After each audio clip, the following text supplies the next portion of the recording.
بسم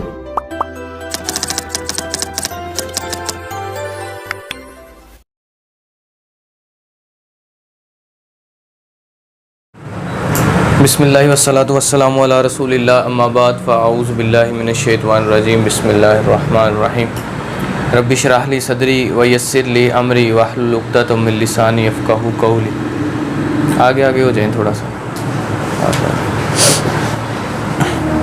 واقعہ کربلا تاریخ کا ایک واقعہ ہے، احادیث اور قرآن میں اس کا نہیں، کیونکہ بعد میں خلفائے راشدین کے دور گزرنے کے بعد یہ واقعہ ہوا۔ آپ صلی اللہ علیہ وسلم کے دو نواسے، ایک حضرت حسن رضی اللہ تعالیٰ جو بڑے تھے اور ایک حضرت حسین رضی اللہ تعالیٰ، بڑی فضیلت ہے دونوں کی۔ کھیلتے کھیلتے ایک مرتبہ آپ صلی اللہ علیہ وسلم نماز میں تھے، آپ صلی اللہ علیہ وسلم سجدے میں تھے تو دو اوپر چڑھ گئے حضرت حسین، تو آپ صلی اللہ علیہ وسلم نے سجدے سے سر نہیں اٹھایا، لمبا کر دیا سجدہ، سبحان اللہ کہ حضرت حسین جب میں اٹھوں تو پیچھے گر نہ جائیں، چھوٹے تھے۔ ایسی عظیم ذات ہے مولا حسین کی جس کے لیے حضور کے سجدے میں طول ہے، لمبائی ہے، لمبا سجدہ طویل کر دی۔ اور اس کے بعد یزید کا دور آیا۔ یزید کے دور میں حضرت حسین رضی اللہ تعالیٰ سے کہا گیا کہ ان کی بیعت قبول کر لی جائے، لیکن حضرت حسین رضی اللہ تعالیٰ نے فرمایا کہ میں نہیں بیعت قبول کرتا، میں نہیں اس کو خلیفہ مانتا۔ غور سے سننا ہے واقعہ۔ حضرت حسین رضی اللہ تعالیٰ مدینہ میں تھے، وہاں سے مکہ چلے گئے۔ حضرت حسین رضی اللہ تعالیٰ پر اس چیز کا زور ڈالا گیا کہ وہ یزید کی بیعت کو قبول کر لیں، لیکن حضرت حسین نے فرمایا میں کیوں بیعت قبول کروں، میں نہیں بیعت قبول کروں گا، میں اس کو خلافت کا اہل نہیں سمجھتا، میں یزید کو خلافت کا اہل نہیں سمجھتا، اس لیے میں نے اس کی بیعت قبول نہیں کرنی۔ یہ کشمکش تھی کہ حضرت حسین رضی اللہ تعالیٰ کو کوفہ سے خط آنا شروع ہو گئے۔ کوفہ ایک شہر کا نام، کوفہ اور بصرہ۔ حضرت عمر رضی اللہ تعالیٰ کے دور میں یہ شہر تعمیر کیے گئے، آزاد ہوئے، بسائے گئے۔ کوفہ اور بصرہ دارالحکومت کیپٹل سٹی بھی رہے اس دور میں، حضرت عمر رضی اللہ تعالیٰ کے دور میں۔ تو حضرت عمر رضی اللہ تعالیٰ کے دور میں یہ کوفہ شہر بسایا گیا تھا، بصرہ کوفہ بھی۔ حضرت حسین رضی اللہ تعالیٰ کو خط آنے شروع ہوئے کوفہ سے کہ آپ یہاں آ جائیں، ہم آپ کی بیعت کر لیں گے۔ مسئلہ کہاں سے شروع ہے؟ بیعت سے مسئلہ شروع، جو خلافت ہے اس سے مسئلہ شروع ہے۔ حضرت حسین رضی اللہ تعالیٰ سمجھتے تھے کہ اس اہل نہیں ہے یہ کہ اس کو خلافت کرنی چاہیے، اس لیے انہوں نے بیعت نہیں کی۔ بیعت کہتے ہیں بھی اگلے بندے کو تسلیم کر لینا کہ تو میرا خلیفہ ہے، تو میرا حکمران ہے، تو میرا بادشاہ ہے۔ تو حضرت حسین رضی اللہ تعالیٰ نے جانے کا فیصلہ کر لیا، کدھر؟ کوفہ میں۔ ایک خط نہیں آیا، 100 خط، 200، 1000 نہیں، کئی ہزار خط آئے، بڑی تعداد ہے، کئی ہزار خط لکھے کوفیوں نے، آپ آ جائیں، آپ ہمیں آ کے دین سمجھائیں، دین کے بارے میں بتائیں، آپ آ جائیں ادھر کوفہ میں آ جائیں۔ حضرت حسین رضی اللہ تعالیٰ نے کچھ صحابیوں سے مشورہ کیا، عبداللہ بن عباس، عبداللہ بن عمر، بڑے بڑے جدید، بڑے بڑے جید صحابہ کرام، سب نے مشورہ دیا حضرت حسین کو، حضرت حسین رضی اللہ تعالیٰ آپ نہ جائیں، آپ کوفہ نہ جائیں آپ۔ لیکن حضرت حسین رضی اللہ تعالیٰ فرمایا نہیں، بڑے خط آئے ہیں، میں جاؤں گا کوفہ، وہ سچ میں میری بیعت کرنا چاہتے ہیں، میں کوفہ جاؤں گا۔ نواسۂ رسول صلی اللہ علیہ وسلم حضرت حسین رضی اللہ تعالیٰ آپ کوفہ نہ جائیں، کوفہ کے لوگ بے وفا ہیں، کوفی لا ویوفی، کوفہ وفا نہیں کر سکتے، بڑے مشہور تھے بے وفائی میں کوفہ کے لوگ۔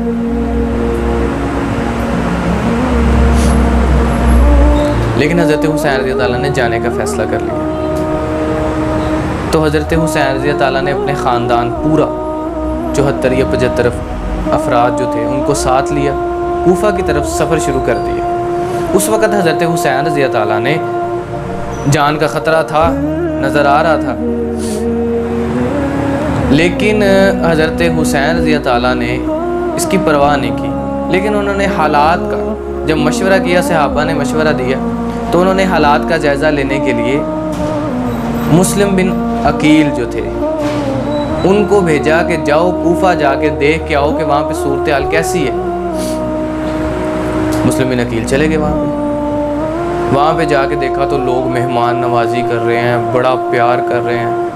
تو ادھر سے مسلم بن عقیل نے جو تھے وہ خط لکھا انہوں نے حضرت حسین رضی اللہ تعالیٰ، یہاں کے لوگ بڑے محبت کرنے والے، آپ آ جائیں کوفہ، آپ کوفہ آ جائیں، یہاں کے لوگ بڑی محبت کرنے والے، بڑے دلدار لوگ ہیں. تو یہ انہوں نے آپ کی بیعت کر لی. بڑے لوگ آئے مسلم بن عقیل کے پاس، بڑے لوگ آئے حضرت حسین کے نام کی بیعت کر کے گئے، بڑے لوگ. ادھر خط پہنچ گیا کس کو؟ حضرت حسین کو، کہ آپ آ جائیں. حضرت حسین نکل پڑے وہاں سے، سفر جاری ہے کوفہ کی طرف. یہ ابھی محرم شروع ہونے تک کی باتیں ہیں، محرم نہیں شروع ہوا، محرم شروع ہوا جب کربلا پہنچ گئے تھے. تو حضرت حسین رضی اللہ تعالیٰ ادھر سفر میں، اور ادھر کیا ہوا؟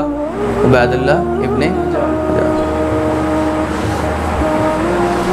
اس نے اعلان کروا دیا کہ وہ چھوڑیں گے نہیں ہم اس کو، جس نے مسلم بن عقیل جو ہے اس کے ہاتھ پہ بیعت کرنے کی کوشش کی، ہم اس کو چھوڑیں گے نہیں. اب یزید نے تعینات کیا تھا اس کو گورنر. اب یہ وہاں کا گورنر تھا اور سب سے غلیظ، گندا، بدترین کتا انسان تھا یہ. اس نے شہید کیا حضرت امام حسین علیہ السلام. اس نے کہا کہ اس کو اتنا انعام دیا جائے گا، اتنا پیسہ دیا جائے گا، جو اس کی بیعت نہیں کرے گا، جو ہمارا ساتھ دے گا ان کا نہیں دے گا. کوفی تھے پھر وہ بے وفا سی، جو پیسے ہی نام لبے تھے. شام تک اتنے لوگ آئے، مسلم بن عقیل جو تھے ان کے پاس اتنے لوگ آئے بیعت کرنے کے لیے. شام تک نا جب پتہ چلا، ایک ایک کرتے گیا، بندے بندہ ہی کوئی نہیں رہ گیا اتنے. اب مسلم بن عقیل سچویشن یہ بن گئی کہ اپنی جان بچاتے پھر رہے ہیں، گلیوں میں بھاگتے پھر رہے ہیں، پناہ لیتے پھر رہے ہیں. اور گورنر کی طرف سے اعلان ہو گیا کہ جو مسلم بن عقیل کو پکڑے گا اس کو ہم بھاری انعام دیں گے، اس کو جو قتل کروائے گا. ہماری فوجی جو ہیں، حکومت کے فوج جو تھی وہ پکڑنا شروع کر دیا انہوں نے.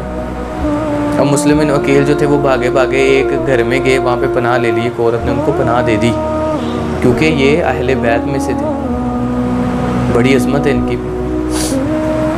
تو جب ان کی بیعت، ان کے گھر میں جو لڑکا تھا نا، اس نے انعام کے لالچ میں جا کے بتایا. وہاں سے فوج آ گئی اور وہاں سے پکڑ کے شہید کر دیا مسلم بن عقیل. اب مسلم بن عقیل کو شہید کرنے کا خط امام حسین کو بھیجا تو گیا لیکن پہنچا نہیں ان تک. پھر کسی نہ کسی طریقے سے حضرت امام حسین رضی اللہ تعالیٰ کو اس بات کا علم ہو گیا، پتہ چل گیا کہ انہوں نے تو مسلم بن عقیل کو شہید کر دیا. پہلے تو محبت کے بڑے دعوے دار تھے. تو وہاں سے اب کیا بنتا تھا واپسی، کہ کوفہ نہیں جانا، کوفہ تو بڑے گندے لوگ ہیں. لیکن وہاں پہ مسلم بن عقیل جو تھے، ان کے جو بھائی تھے، وہ کہنے لگے کہ ہم اپنے بھائیوں کا بدلہ لیے بغیر یہاں سے جانے والے، ہم نے تو، انہوں نے مسلم بن عقیل کو کیوں قتل کیا، کیوں شہید کیا، وجہ ہم تو بدلہ لینے کے بغیر نہیں جائیں. بڑے غصے میں حضرت حسین چل دی، ان کے ساتھ میں سارا خاندان. اب کوفے کے قریب آ کے نا، کوفہ یہ جو کربلا وہاں پہ جگہ تھی، اب تو شہر بن گیا بہت بڑا، کربلا شہر بن گیا، تب جگہ کا نام تھا. اس کے قریب آ کے حضرت حسین رضی اللہ تعالیٰ نے پڑاؤ کر لیا. اب وہاں پہ یہ جو عبید اللہ، اس نے کہا حضرت امام حسین سے کہ میری بیعت کرو. حضرت حسین رضی اللہ نے فرمایا تو کون ہے، تیری بیعت میں کیوں کروں، گورنر ہوگا، اپنے علاقے کا ہوگا، میری بیعت بنتی نہیں، میں تیری بیعت کیوں کروں، نبی کا نواسا بھی تیری بیعت میں کیوں کروں، میرے نزدیک تو کیا ہے. بڑا ضدی اور گندا انسان تھا وہ، بہت ہی زیادہ شریر انسان. اس نے نا زبردستی کرنے کی کوشش کی، بڑا منوانے کی کوشش کی، لیکن حضرت حسین رضی اللہ تعالیٰ نہیں مانے، اس کی بیعت کے لیے نہیں مانے. وہاں پہ خیمے لگا کے حضرت حسین رضی اللہ بیٹھ گئے. پھر حضرت حسین رضی اللہ نے پیشکش کی یا تو مجھے جو مین بندہ ہے اس سے ملنے دیا جائے یزید سے, یا مجھے واپس مدینے جانے دیا جائے, یا پھر لوگ میرے ہاتھ پہ بیعت کر لیں. تو جو عبید تھا اس نے ایک بات بھی کہتا میں تمہاری ایک بات بھی نہیں مانوں, نہ واپس مدینے جانے دوں گا آپ کو, نہ تمہیں میں نے معاویہ سے ملنے دینا ہے یزید سے, اور نہ ہی میں نے تمہیں ملنے دینا ہے, نہ ہی بیعت کرنے دینی لوگوں کو, تو میری بیعت کر. حضرت حسین رضی اللہ اس چیز پہ پکے رہے کہ میں تیری بیعت نہیں کروں گا. میں تو یزید کو اہل نہیں سمجھتا خلافت کا, تو تجھے کیسے سمجھ لوں, تیرے ہاتھ پہ کیوں بیعت کروں, حالانکہ تو امیر بھی نہیں, تو ایک علاقے کا گورنر ہے. وہاں پہ فوج بھیجی گئی گورنر کی طرف سے, کوفہ کے گورنر کی طرف سے فوج بھیجی گئی.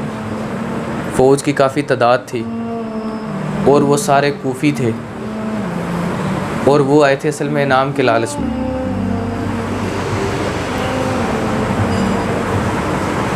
محرم کا مہینہ شروع ہوا, آہستہ آہستہ ظاہر ہے وہ چاہتا تھا گورنر کوفے کا کہ کیا میری بیعت کرے گی. تو جب حضرت حسین رضی اللہ راضی نہیں ہوئے پھر اس نے ظلم و ستم شروع کر دی, پانی بند کر دیا. پھر یہ جنگ شروع ہو گئی. اب 73 74 75 جو افراد تھے, یہ اتنے جو 1000 یا اس سے زیادہ کا لشکر تھا, اس سے کیا جنگ بنتی تھی. اور یہ جو افراد بھی تھے اس میں اتنے زیادہ بچے, عورتیں. تو حضرت حسین رضی اللہ کے بیٹے قاسم جو تھے وہ 7 ہجری جو 7 محرم تھی اس دن شہید کر دیے گئے. پھر اسی طرح کچھ کر کے اسی طرح بچہ چھوٹا جو تھا وہ بھی حضرت حسین رضی اللہ لے کے آئے, اس کے بھی گلے میں نے بتایا تھا پہلے بھی آپ کو, تیر لگایا گیا, اس کو بھی شہید کر دیا. چھوٹے بچوں کو بھی نہیں بخشا انہوں نے. پہلے پانی بند رکھا, بڑی کربلا میں بڑی غضب کی گرمی پڑتی صحرا میں, اتنے دن پیاسے قطرہ نہ ملنا پانی کا. پھر بچہ جو ہے دودھ پیتا چھوٹا, ماں تو دیکھ کے ویسے ہی مر جائے اپنے بچے کو پیاسا. تو اگر اس کو تفصیل سے بیان کیا جائے تو بڑا ہی دردناک اور المناک جو اس دن فلک نے یہ نظارہ دیکھا, بڑا ہی دردناک نظارہ تھا کہ آپ صلی اللہ علیہ وسلم کی آل چند دنوں میں ساری کی ساری ختم کر دی گئی. یہ 7 8 9 10 محرم کی جو تاریخ تھی آپ صلی اللہ علیہ وسلم کی پوری, اور وہ اس کے متعلق آپ صلی اللہ علیہ وسلم فرما رہے ہیں جس نے ان کے متعلق بغض بھی رکھا دل میں, ان کو ختم کرنا شہید کرنا بڑی بات ہے. کسی نے بغض بھی رکھا ان کے بارے میں دل میں, آپ صلی اللہ علیہ وسلم بخاری کی حدیث ہے, آپ صلی اللہ علیہ وسلم فرما رہے ہیں وہ بندہ جنت میں داخل نہیں ہو سکتا. پھر انہوں نے بڑی کوششیں کی حضرت حسین رضی اللہ کو شہید کرنے کی, لیکن حضرت حسین رضی اللہ بڑے جنگجو بہادر انسان تھے, بہت زیادہ وضع خطا والے. پھر انہوں نے ایک دن موقع پا کر کافی زیادہ لوگ شہید کر دیے تھے. آخر میں 10 محرم کو کچھ ہی بچے تھے, حضرت حسین رضی اللہ تھے. تو حضرت حسین رضی اللہ کو انہوں نے کافی زیادہ کوشش کی کہ حضرت حسین رضی اللہ کو مقابلے میں بڑے لوگ آتے تھے, زیادہ تعداد میں حضرت حسین اکیلے تھے گھوڑے پہ اور بڑے لوگ آتے تھے مقابلے میں, لیکن حضرت حسین رضی اللہ ان سے شہید نہیں ہو رہے تھے. پھر انہوں نے 10 محرم کے دن حضرت حسین رضی اللہ کو واقعات کے مطابق ان سے جنگ شروع تھی, ہو رہی تھی, لڑائی ہو رہی تھی. حضرت حسین نے جب دیکھا وقت نماز ہو گیا تو حضرت حسین رضی اللہ وقت نماز کے وقت نماز کے لیے چلے گئے. جب حضرت حسین رضی اللہ سجدے میں گئے نا تو شمر نامی ایک کتا جو تھا اس نے سوچا کہ یہ نواس رسول ہے, انہوں اسیدہ مار, اس طرح ہم اس کو شہید نہیں کر سکتے, تو کیوں نہ اب موقع اچھا ہے سجدے میں. تو پھر سجدے کے اندر حضرت حسین رضی اللہ کے گردن پہ اس نے وار کیا اور سر جو تھا وہ علیحدہ کر دیا دڑ سے. انا للہ و انا الیہ راجعون. حضرت حسین رضی اللہ کو شہید کر دیا انہوں نے. تیر تو پہلے بھی بڑے زخمی تھے حضرت حسین, بڑے تیر لگے تھے ان کو, ان کے گھوڑے کو بھی. تو اس نے پھر ان کا سر پلیٹ جو ہوتی نا ڈش وغیرہ جس کو ہم کہتے ہیں اس پہ رکھ کے پیش بھی کیا وہاں پہ آگے. عبید اللہ بن حجاج جو تھا کوفہ کا گورنر اس کو، حتیٰ کہ اب دیکھ لو یہ وہ چہرہ تھا جس کی گستاخیاں ہو رہی ہیں، کاٹ کے اس کو پلیٹ میں رکھ کے گورنروں کے سامنے پیش کر رہے ہیں۔ یہ تو وہ چہرہ تھا جس کو صبح شام نبی چوما کرتے تھے۔ یہ تو وہ چہرہ تھا کہ نبی نے دیکھا، آپ صلی اللہ علیہ وسلم ممبر پہ کھڑے ہیں، آپ صلی اللہ علیہ وسلم نے دیکھا کہ سامنے حضرت حسن و حسین آ رہے ہیں، ریڈ کلر کے لمبے چوگے انہوں نے پہنے تھے، گرمی کی تپش سے یا قمیض کا پاؤں میں پھنس جانے کی وجہ سے آ رہے تھے۔ ادھر آپ صلی اللہ علیہ وسلم ممبر پہ جمعہ پڑھا رہے ہیں، صحابہ بیٹھے ہیں، ادھر سے حسن و حسین آ رہے ہیں، اور وہ جو ان کا پلو تھا وہ پاؤں میں اڑا ہو جاتے، بچے گر جاتے نا پاؤں کے لگ کے ساتھ، کپڑا لمبا ہو اس میں الجھ کے گر جاتے۔ تو جب وہ گرے تو آپ صلی اللہ علیہ وسلم سے دیکھا نا کہ آپ نے خطبہ منقطع کر، خطبہ چھوڑ دیا آپ صلی اللہ علیہ وسلم نے، جمعہ پڑھا رہے تھے، جمعہ چھوڑ دیا، اور آپ صلی اللہ علیہ وسلم گئے، آپ صلی اللہ علیہ وسلم نے حضرت حسین کو اٹھایا، حضرت حسن کو اٹھایا، ان کو دونوں کو لے کے آئے ممبر پہ۔ آپ صلی اللہ علیہ وسلم تھے، آپ صلی اللہ علیہ وسلم نے ادھر حضرت حسن کو بٹھایا، ادھر تھے حضرت حسین کو بٹھایا۔ اس وقت آپ نے قرآن کی آیت پڑھی، مہر اور اولاد جو ہے فتنہ ہے، دین سے دور جو کر دینے والا، مال اور اولاد جو ہے وہ فتنہ ہے، قرآن کی آیت وہ آپ صلی اللہ علیہ وسلم نے تلاوت فرمائی اس وقت۔ بڑی فضیلت ہے حسن و حسین رضی اللہ تعالیٰ کی۔ آپ نے فرمایا یہ جنت کے سردار جو ہیں، نوجوان ہیں نا جنت میں جو ہوں گے ان کے سردار ہیں حضرت حسن و حسین رضی اللہ تعالیٰ۔ ان سے بغض رکھنے والا جنت میں داخل نہیں ہو سکتا، بڑی فضیلت۔ تو آج وہ جو کٹ جھکتا تھا سر جو بارگاہ الہ میں، وہ اللہ کی راہ میں آج کٹ گیا، نیزے پہ رکھا سر کو، گستاخیاں کی، حتیٰ کہ جب پلیٹ میں سر گورنر کو پیش کیا گیا تو شمر نے تیلا جو تھا نا تنکا، اس کے ساتھ چہرے پہ مار مار کے نا آنکھوں میں، نعوذ باللہ۔ پھر گستاخیاں بعد میں اور بھی کی حضرت حسین رضی اللہ تعالیٰ کے چہرے کے ساتھ۔ جب پیش کیا گیا یہ ان کو خبر ملی، کچھ لوگ کہتے ہیں بھئی وہ بھی شامل تھے، شامل نہیں بھی تھے تو پھر گورنر تھے، خلیفہ تھے، وقت کے حکمران تھے، انہوں نے جو کوفہ کا گورنر تھا عبید اللہ، اس سے پھر بدلہ کیوں نہیں لیا؟ یزید نے اس سے بدلہ، اس کے دور حکومت میں سارا کچھ ہو رہا ہے، جیسے عمران خان ہے، اس کے دور حکومت میں گورنر ہے پنجاب کا، وہ کوئی غلط کام کر دے تو عمران خان اس کو معزول کر سکتا ہے، سزا دے سکتا ہے، مروا سکتا ہے، سارا کچھ کر سکتا ہے۔ تو کیوں نہیں کیا ایسا اس نے؟ یزید نے ایسا کیوں نہیں کیا؟ وہ ایسا کر سکتا تھا، ان کو سزا دینا بنتا تھا، بلکہ اسی وقت ان کی گردنیں اتار دینی چاہیے تھی۔ حضرت حسین آپ صلی اللہ علیہ وسلم کی ایک شخص نہیں، آپ صلی اللہ علیہ وسلم کی پوری آل ختم کر دی گئی کربلا کی ریت پہ، تپتے ہوئے صحرا میں، پانی بند کر کے ظلم الگ کیے، بچوں تک کو نہ چھوڑا اور نہ ہی کسی عورت کو چھوڑا۔ اور سب سے دردناک بات یہ ہے، مارنے والے مسلمان کہتے تھے اپنے آپ کو۔ اب کیا تاریخ ہے، مسلمانوں نے آپ صلی اللہ علیہ وسلم کی آل کو ختم کر دیا۔ کتنے دردناک الفاظ ہیں یہ، کافروں کے ہاتھوں نہیں، اپنوں کے ہاتھوں۔ اتنے کوئی بے وفا لوگ نکلے کہ پہلے تو آ گئے سارے بیعت کرنے کے لیے۔ کوئی مہمان کی تو مہمان نوازی بڑی کی جاتی ہے، مہمان بنا کے، خود بلوا کے، خط لکھ لکھ کے، اور بعد میں یہ سلوک کیا گیا۔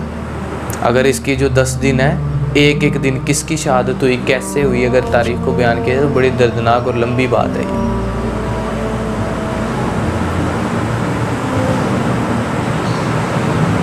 بعد میں پھر یہ جو تھے جتنے بھی لوگ حضرت حسین رضی اللہ تعالیٰ کی شہادت میں ملوث تھے، شہید کرنے والے کتے کی موت مرے، کوئی پھوڑے کی تکلیف سے مر گیا، کوئی کس طرح اذیت میں تکلیف، دنیا میں سزائیں ملی، آخرت میں تو ملنی ہیں، دنیا میں بڑی بری سزائیں ملی ان کو۔